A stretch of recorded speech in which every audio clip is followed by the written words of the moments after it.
This journey starts with an infamous treble murderer who, for whatever reason, really had it in for blondes, and ends with someone just as evil and just as despicable. Enjoy. Levi Bellfield is literally evil by name. Born in 1968, he's a serial killer, a sex offender, a rapist, a kidnapper and a burglar. He's also a woman beater. He had numerous relationships which spawned him, I think, 10 or 11 children, and many of those relationships collapsed because he used to beat the you-know-what out of his girlfriends and wives. He was married to some of them and just living with others just as a boyfriend and girlfriend set up. Now viewer, if I've got you hooked on the story so far, do subscribe, give the video a like, drop a comment when you're ready and donate. Hit the thanks button below, I'll appreciate you. In 2008, he was convicted of the murders of Marsha McDonnell and Emily de la Grange and of the attempted murder of Kate Sheedy, and he got a whole life order. And then in 2011, he was found guilty of the murder of schoolgirl Millie Dowler, and he again received a whole life order for that murder as well. So he's got 2 whole life orders, and he was in fact the first prisoner in the UK to receive 2 whole life orders. Did you get a kick out of being involved in these sort of inquiries? No comment. Do you think it's a macho type of thing to hear? No. Do you think it will help your notoriety? No comment. Do you honestly believe that your actions over the 21st and the 22nd of March 2002 are the actions of an innocent man? No comment. Then are you an innocent man? No comment. Because if you are, tell us. No comment. And give us that explanation for where you were and what you were doing. No comment. Are you able to do that, Levi? No comment. Sarah's told you what she believes you did that particular day, and I wholly support what she says. I believe you took her off the street that day. I believe your motivation was sexual, and I believe you took her back to Collingwood Place, and I believe you killed her there. That's the truth, isn't it? No comment, sir. That's what happened. No comment. And then you've used the day of next year to move her body. Is that the truth? No. Because that's what's happened, isn't it? No comment. And then sometime over the following few days, you've driven down to Hampshire, an area that you know, and you've dumped her body. No comment, sir. That's the truth, isn't it? No comment, sir. He once, as a child, had SHX with a rabbit, and afterwards he broke the rabbit's neck. His original surname was none other than Rabbit. RABBETTS. He used to sleep with his mother. I don't think they did the thing together, but they used to sleep in the same bed for many, many years. I think well into Levi's teens. And whenever he used to go home and see his mother as an adult, again, he used to sleep in the same bed as her. She wiped his body bot for him until he was around 12. And he also, before he took to murder, was alleged to have committed a number of essays against young girls when he worked as a nightclub bouncer. But even though the man is as thick as you know what, somehow he was always able to destroy the DNA evidence that he left behind, and so he was never caught. And the police in many cases didn't take the allegations from the girls who came forward about him seriously. A lot of them took drugs and stuff like that, and the police really just didn't care. And so that is the story of Levi Bellfield. Steve Wright, who was born in 1958, is known in the media as the Suffolk Strangler, the man behind the Ipswich serial killings of late 2006. Between the 30th of October and the 10th of December 2006, the bodies of 5 women, who all happened to be sex workers, were discovered at different locations near Ipswich in Suffolk, England. While their bodies were discovered naked, there were no signs of SA.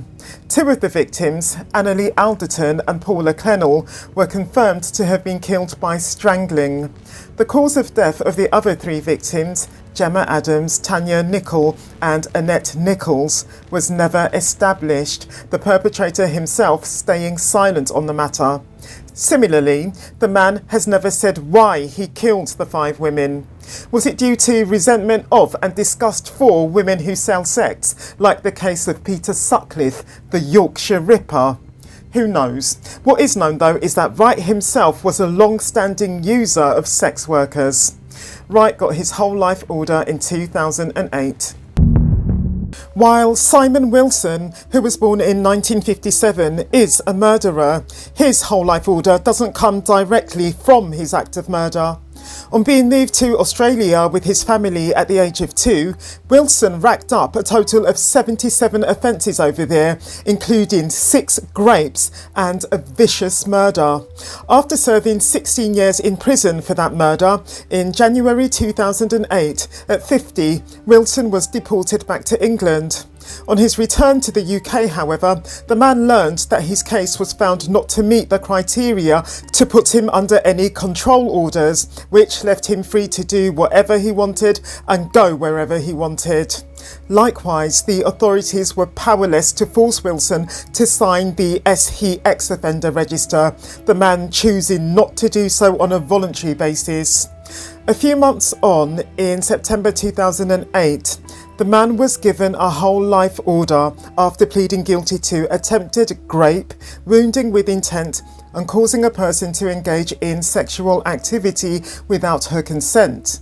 In April 2008, you see, Wilson attacked a 71-year-old woman, who we'll call Lucy, on her doorstep in central London, slashing her across the face and across her body as he tried to rape her. Lucy had to be hospitalised for 5 days and was left so badly injured from the attack that she was at risk of losing the use of one of her arms. Wilson lost his 2009 appeal against his whole life order. Marc Chivers, who was born in 1967, is the son of a British Army officer who was serving in Germany. Chivers was born and raised in Germany. In 1986, he met a lady called Sabine Rappold, and she soon became his girlfriend. In 1992, he strangled her with a rope and then buried her body in a shallow grave in Woodland and went on the run. He was caught and arrested 3 months later, and in 1993, he got a life sentence in Stuttgart. After doing 15 years for the murder of Sabine, in 2007 he was released but deported back to the UK. In July 2008, he had a girlfriend by this point and he attacked her. Her name was Maria Stubbings. He got 4 months in jail for battery of Maria, but they stayed together, and there were a number of other occasions when Chivers got out that Maria called the police on him, but nothing came of it until one point the police came round after Maria Stubbings got them over, but Chivers is the one who answered the door, and he told the police that she'd gone out. And then a few days later, in fact it was the very next day, they came round the first occasion on the 18th of December 2008. And they came back the next day and they found Maria's body, which was hidden under a pile of clothes in the downstairs bathroom. This time Chivers strangled her with a dog lead. Perhaps he just didn't have any rope handy. He got his whole life order in December 2009. Born around 1970 and standing all of 6 foot 7 inches tall, Gary Vinter did 9 years for the murder of Carl Eden, a work colleague of his, that he committed in August 1995. In February 2008, after getting out, he stabbed to death his wife, Anne White, and he did that in the kitchen of his mother's home over in Normanby, Teesside, and that's how he got his whole life order. While in prison in July 2011, he attacked child you-know-what offender and also child murderer Roy Whiting by stabbing him in the eye with a sharpened toilet brush. And then in February 2016, he attacked another fellow inmate who is also doing a whole life order and whose name is Lee Newell, because he did 2 murders himself. And the injuries that he inflicted on Lee Newell caused him serious brain trauma and also caused him to go blind in his right eye. That's the story of Gary Vinter. On the 3rd of April 2010, John Maden, who had an obsessive interest in pornography that related to you-know-what-ophilia, rape and torture, called his sister Lynn and asked for Lynn's daughter, his niece, to go to his home in Cheetham Hill in order to babysit his 10-year-old daughter. When Tia arrived, which was at 3 p.m, her uncle drugged her with an antipsychotic tranquilizer that he himself had been prescribed. After doing so, he inflicted a horrific catalogue of sexual injuries on his niece before stabbing her and then strangling her with a ligature made from a guitar string. At 3:45 p.m, Maden phoned the 999 emergency services and said, quote, "Hi, I would like to report a murder," unquote. And then when he was asked by the operator what had happened, or rather why he had done what he had done, he answered, quote, "Because I felt like it," unquote. He got his whole life order in October 2010. Born in 1971, in 1989, Desmond Lee murdered his landlady, Shirley Carr, by strangling her with his bare hands. His reason for killing her was that she had taunted him over the breakup of his first gay relationship. He pled not guilty to murder but was convicted anyway, and he did 14 years, and he got out in 2004. Now, after getting out, he got a new boyfriend, a man called Christopher Pratt, who was actually a married father of 2. And then on one occasion, the 15th of August 2009 to be exact, over at Mr. Pratt's home in Sackville Street, Lee killed his lover by breaking his voice box and by breaking a bone in his neck.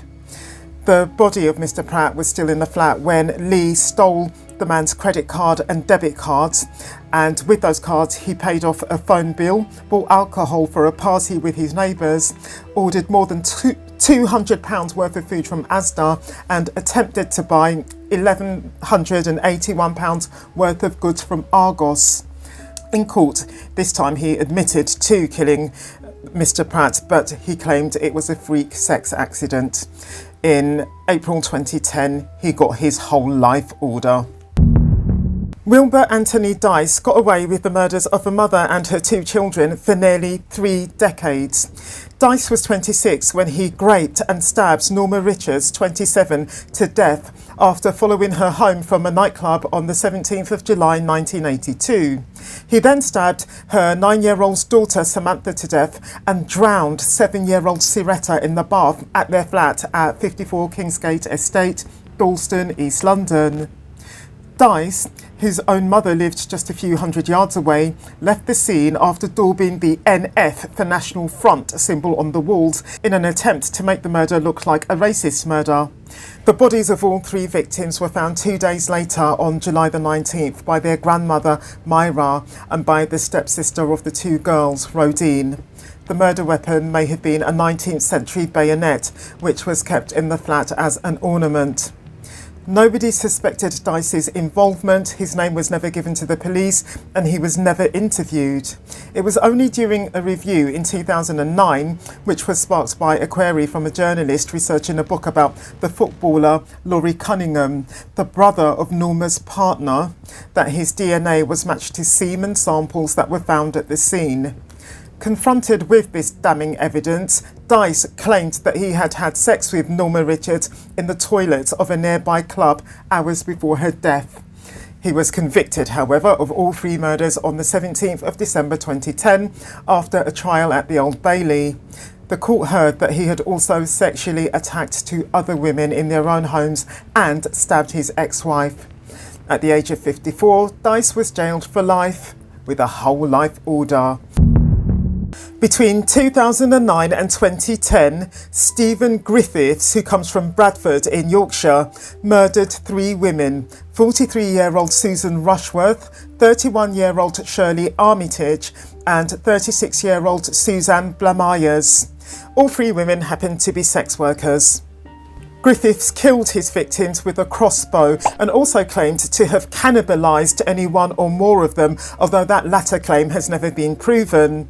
His act of giving the middle finger to the security cameras in his block of flats was just one piece of evidence that showed that he actually wanted to be caught, and it was all in order to gain notoriety. And yet, in his police interview, he showed no remorse or anything, and a lot of the time he acted very casual, as if murdering 3 people was a light-hearted matter.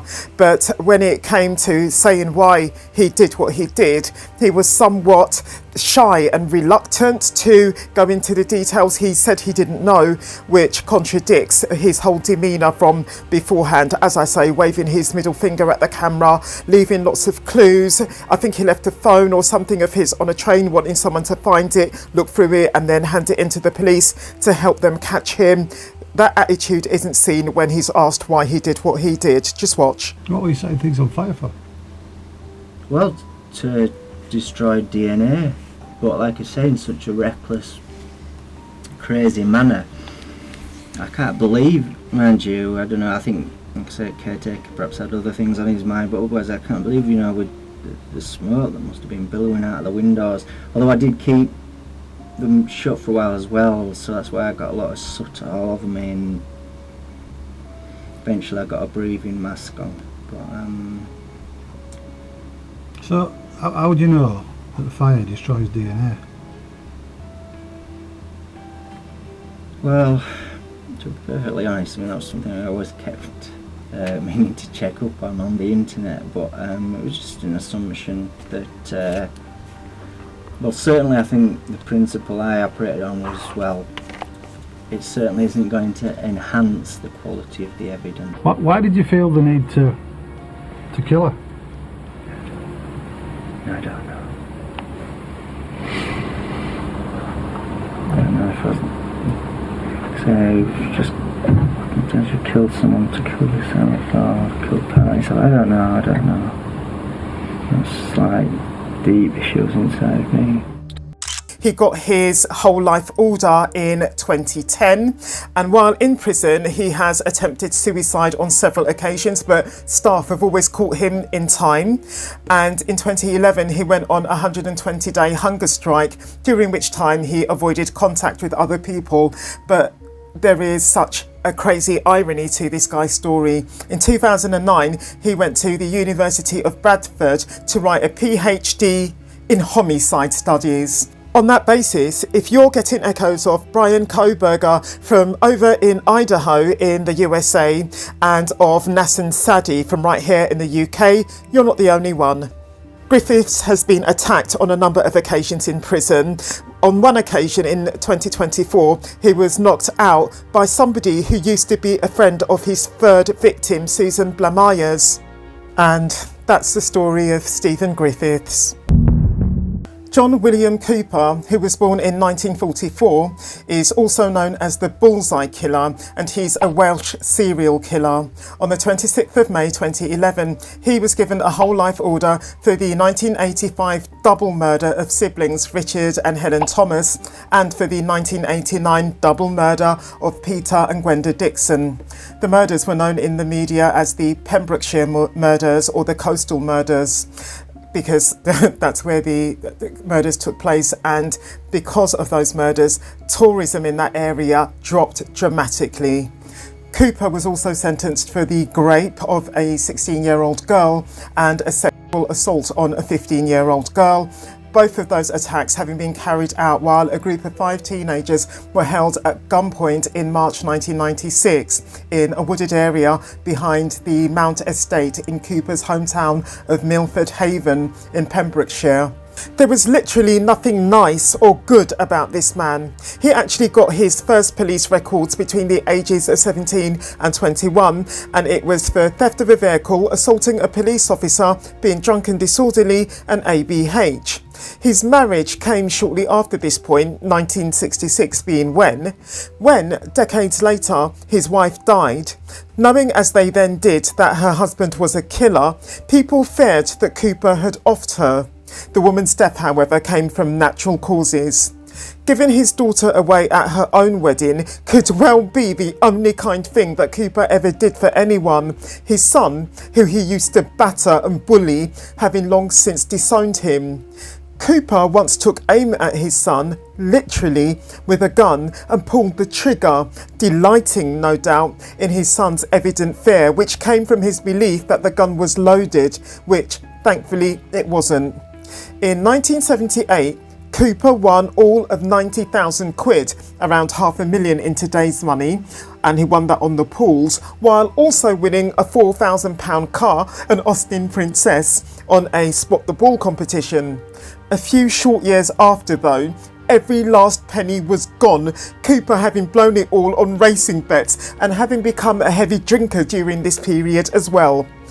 As for Cooper's double murder of 1989, his second one to remind you, the police could have nabbed the perpetrator within days of discovering the bodies of Mr. and Mrs. Dixon. For some reason, however, they swallowed Cooper's story that the wedding ring that he had recently sold was none other than his very own. They don't seem to have asked to see a picture of it or have tried to trace the buyer, for instance. Probes, which may well have led them to learn that the ring in question was, of course, Mr. Dixon's. Police had seen that it was missing from the murder victim's finger. Cooper was in prison for numerous burglary offences when, in 2006, the police conducted a cold case review of the murder of the Dixons. When police revealed to Cooper that they had found Mr. Dixon's DNA on a pair of Cooper's shorts, ones that he had taken out of Mr. Dixon's rucksack and then kept after killing Mr. Dixon, and also on his shotgun, Cooper tried to frame his son. He said that his lad always used to take his clothes and wear them without his permission. Another piece of evidence against Cooper was an artist's impression of the perpetrator, which proved to be almost a direct match with the way the perpetrator looked when he went on the game show Bullseye, the episode in question having aired only days after Cooper murdered the Dixons. Personally though, I'd say at least 1,000 other men could have been a match for the artist's sketch. Anyway, that's the diabolical story of John William Cooper. David Baxendale was born in 1971. In 2001, out in Spain, he got 11 years for the murder of his friend, who he stabbed 14 times while he was under the influence of drink and drugs. After only 7 years, though, in June 2008, he was released and deported back to the UK. On the 10th of May 2010, at a friend of his who lived in a flat in Redhill, he met this lady called Sarah Thomas, and the two seemed to have, got a liking for one another, and then they got a taxi back to Sarah's flat around 5 p.m. She lived in High Street, Nutfield Village, and then for reasons that I just don't know, Baxendale murdered her. He stabbed her several times with the fatal wound going straight through her neck. In March 2011, Baxendale got his whole life prison order. John Sweeney, who was born in 1958, murdered two girlfriends of his 10 years apart and was already banged up for the attempted murder of another girlfriend of his when he learned that he was getting a whole life order for his two murders. A carpenter, Sweeney murdered Melissa Halstead, 33, a former model from Ohio in the US in 1990, before murdering Paula Fields, 31, a mother of three living in North London in 2000. He hacked each woman to death, dismembered them each, and then dumped their remains in canals in London and in Rotterdam. Likewise, he attempted to kill a third girlfriend with both an axe and a knife. I have no idea why the man did what he did. Police, furthermore, think he may have committed 3 other murders too. Sweeney got his whole life order in 2011. George Johnson is a double murderer. He did 20 years of a life sentence for a murder that he committed in the course of a burglary that came in 1986. Then when he got out in 2011, he murdered 89-year-old Florence Habish in February in order to get money to fund his drug addiction. It was a fully premeditated murder as well. He got his whole life order in 2011. Andrew Dawson, who was born in 1962, has killed all of 3 people in his lifetime, and he did so between 1981 and 2010. In August 1981, in his native Ormskirk up in Lancashire, Dawson murdered his first victim, Henry Walsh. Mr. Walsh was a shopkeeper who was 91 years old at the time of his murder, and Dawson stabbed the man 11 times. Dawson was convicted of Mr. Walsh's murder in 1982, but was released on licence in 1999. On the 25th of July 2010, John David Matthews was found stabbed to death in his flat in the Derby area of Chaddesden. 5 days later, in the same area, Paul Hancock was also fatally stabbed. And you'll never guess who stabbed them both. On both occasions, Dawson placed the bodies of his victims in a bathtub of their respective flat so that he could get rid of their odours. On the same day that Matthew's body had been found, Dawson was arrested in Whitehaven, which is in Cumbria. On the 18th of July 2011, he got his whole life order. If this video has gripped you, I recommend you to watch this one next. I'll meet you there.